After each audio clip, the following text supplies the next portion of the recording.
Welcome back.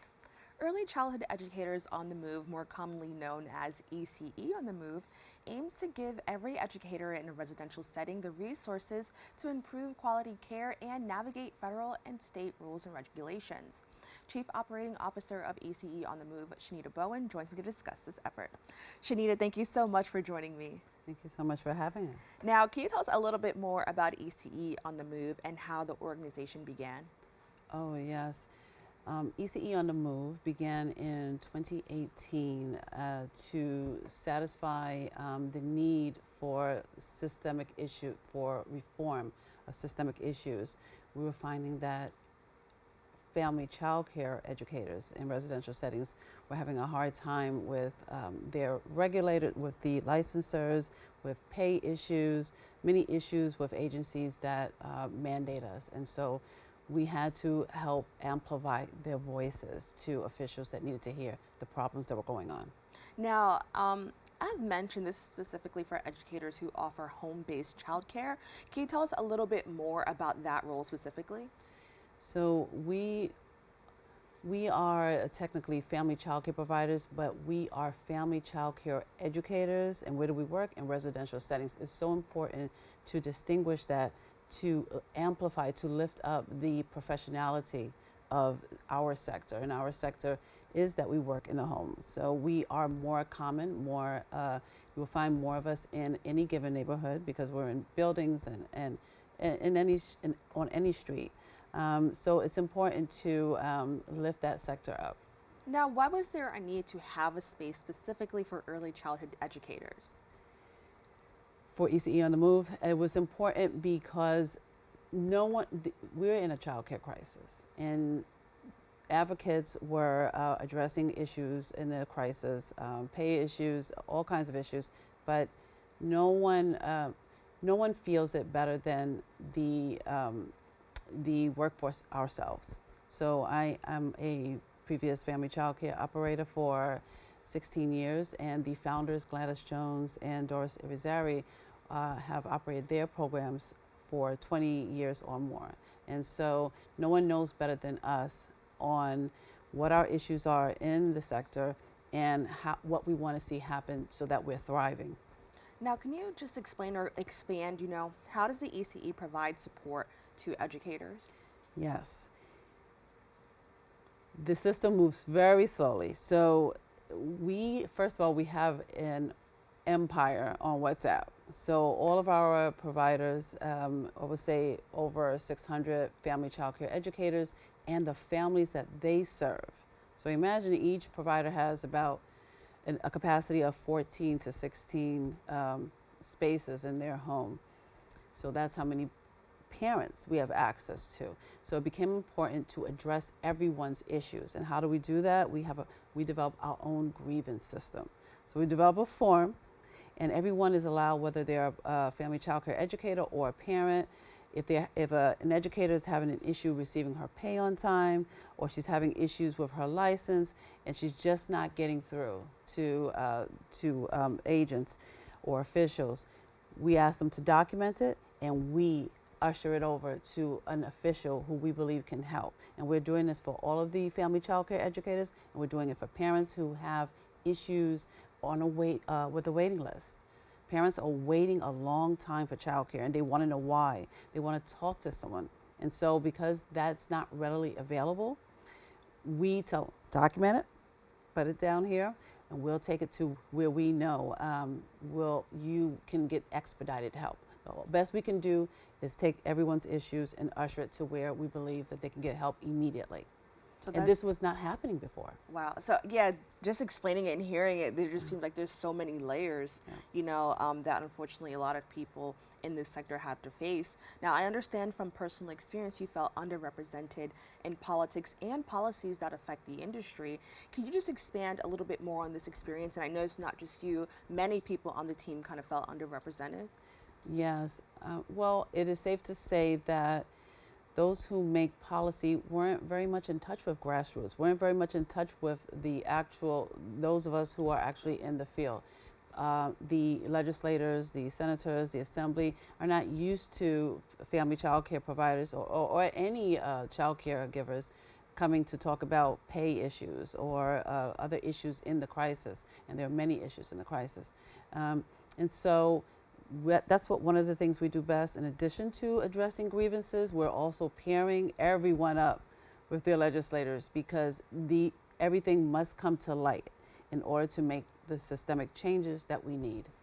Now, can you tell me about the march to the governor's office to urge New Yorkers and elected officials to imagine a day without childcare? Oh, yes, yes. So, Community for Change sponsored the Day Without Childcare.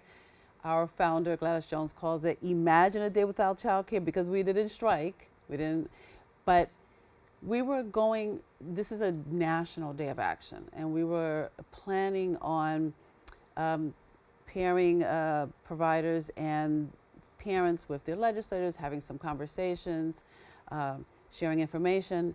But the minute the state budget dropped, and it felt like a slap in the face that it just didn't support our industry, we pivoted. We had to march. We had to do it. We had to make a statement. At that point, we couldn't influence the budget, but we had to react to it. We had to show that this is unacceptable. There were no new dollars for our sector, and our doors are closing, and we're in survival mode. Family child care educators and the child care sector throughout the state is in survival mode at this time. And I understand that so many people rely on childcare that if it weren't there, people wouldn't go to work, because it actually is like part of such a huge cycle in our city that kind of makes things, continue moving on. And so I was really shocked to hear that. Can you just talk about what the response to Imagine a Day Without Childcare was like? Yes. Well, we started off at Bryant Park and we marched to the governor's office. When we told our providers, you all see, they had spent the whole year lobbying.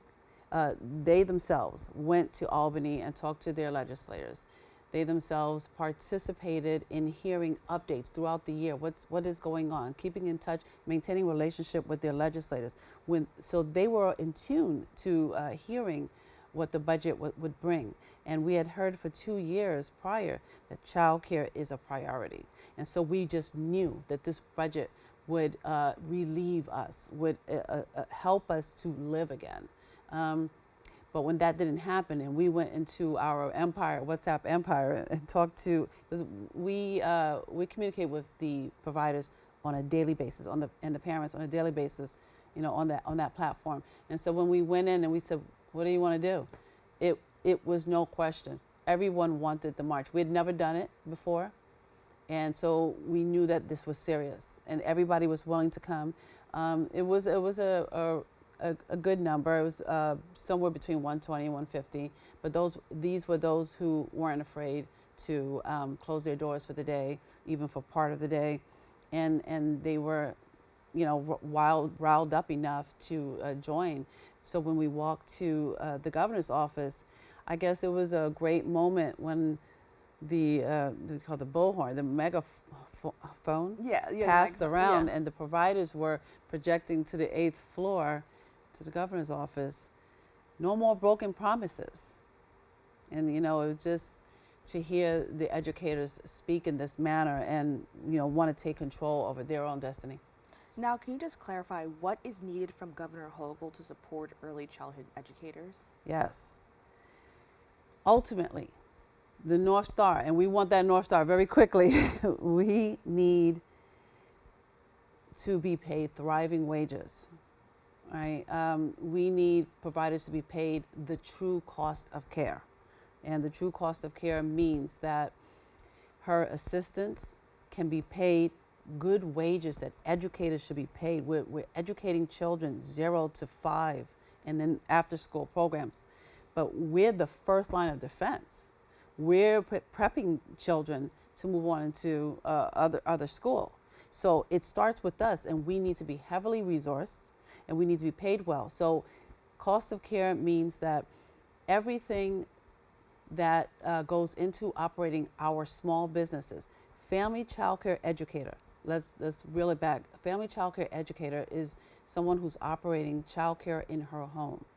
This is a business. This is a small business. Yes, we love working with the children, but this is a business, and we want to be proud of our business. We want to be well resourced. We want to be able to offer the children as much as they need.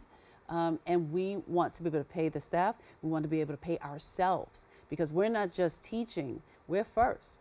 You have to very heavily resource and finance us so that we can take care of this program, because we've been doing it off of nothing.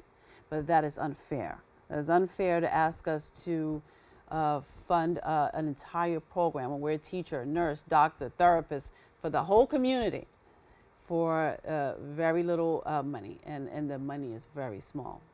And I think it's so important that we're having this discussion, because I think that just in general, in regards to education, there are already so many challenges that educators face, and I could imagine that these challenges are heightened when you kind of have to run your business, and as you mentioned, kind of take on so many roles. That's right. Can you talk about how elected officials across the city can provide support to ECE? Yes, make it their business to understand that childcare is a part of the infrastructure, not only in New York State, but across the country. Childcare, everyone needs it.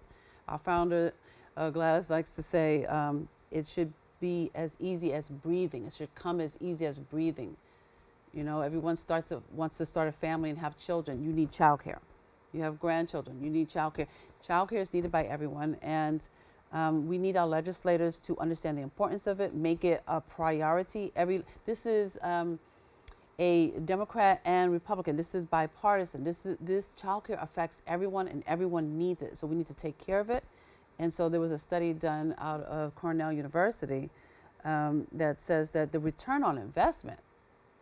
So where is the political will if there is a return on investment? For every $1 spent in childcare, there's $7. Right. And I hope I'm quoting Cornell appropriately, but when there's a return on investment, everyone needs it. This is a no-brainer. We all win. Right. Well, I want to thank you so much for joining us and kind of really, just educating, our community on what is actually happening out there. So thank you so much. Thank you so much. To keep up with all the amazing work the ECE does, please go to their website at eceonthemove.com. Stay tuned. We have more for you right after this.